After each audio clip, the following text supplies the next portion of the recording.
I'm joined now by the trade union activist Paul Embery. Paul, thank you so much for joining me. We probably start from a different point of view on strikes, but I wonder if you could give the case for the strikes. Why do you think they're justified, and why do you think they're not holding the British public to ransom? Well, I think they're justified, Jacob, simply because so many people are being asked once again to accept a real terms pay cut and are being asked again to pay for an economic crisis that they didn't create. We've had 14 years of this. We had the global financial crisis in 2008, since when we've had pretty paltry pay increases.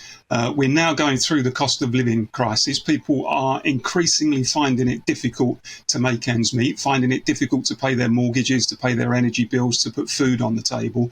And the constant promise from the government of jam tomorrow simply isn't good enough. People actually want a real terms pay increase now rather than another real terms pay cut. And what we're seeing, by the way, are many thousands of workers who have never been on strike before, many of whom would never have dreamed actually of going on strike in the occupations that they are in.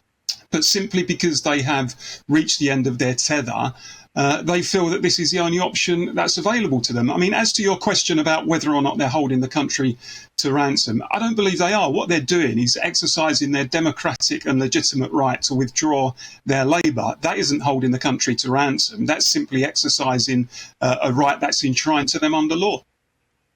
But if we're to make the economy work, don't we need, in return for any pay rises, changes in working practices? And we know, with the railways and with the Royal Mail particularly, there are some working practices like Sunday working being voluntary that have gone out in all other industries, and that we need a more productive, more successful economy, and people can be better paid if they can deliver more. And that needs to be the essential part of the conversation.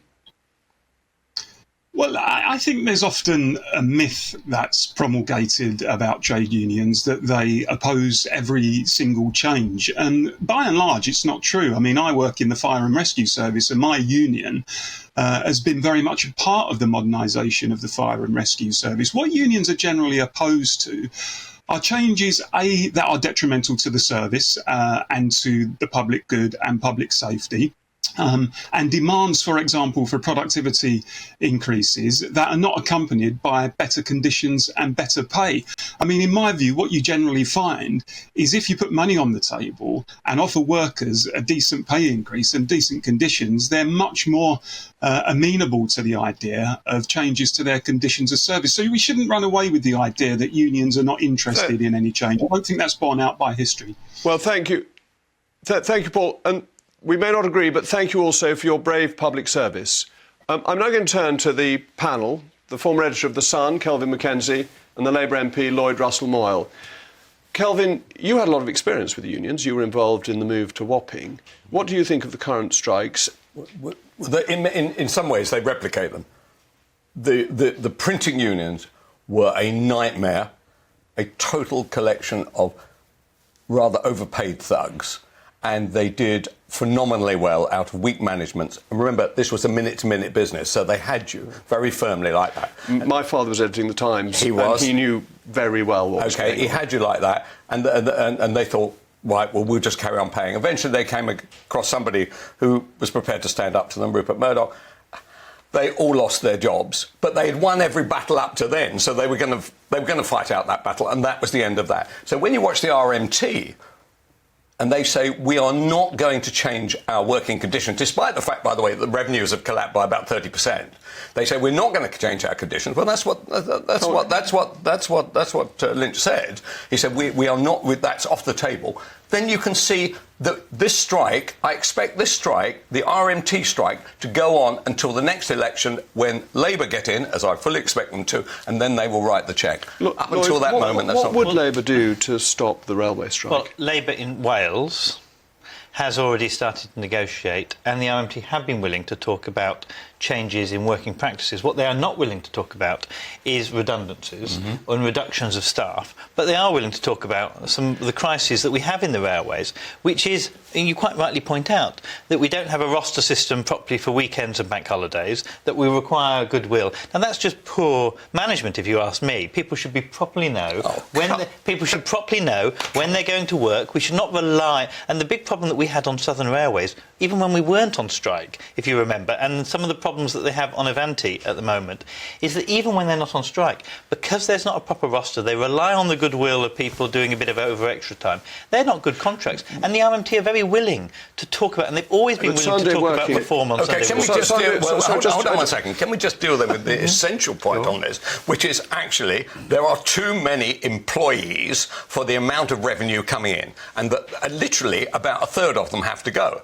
Are you siding with the RMT and saying they've all got to stay in aspect for the rest of their lives? No, what we want and predict, and what even the Conservative government want to predict, is that railway usage will return back to pre-pandemic levels, which we've seen already starting to happen. And on bus travel, it has almost happened completely in the cities. And railway travel is always slightly behind that. Lloyd, and we grow it as well. The big, the northern developments in terms of Northern Rail, high speed, that will all have more But don't we have to deal with things that here and now? Hold on, Kelvin, just a minute. Now it's not working. Don't we have to deal with things that change? Because the reality is people don't use ticket offices in the way that they did. People all buy their tickets online, almost invariably, and therefore staffing ticket offices before people bought them online. Ticket office staff are not represented by the RMT. But in the overall rail strike, but you were saying no redundancies.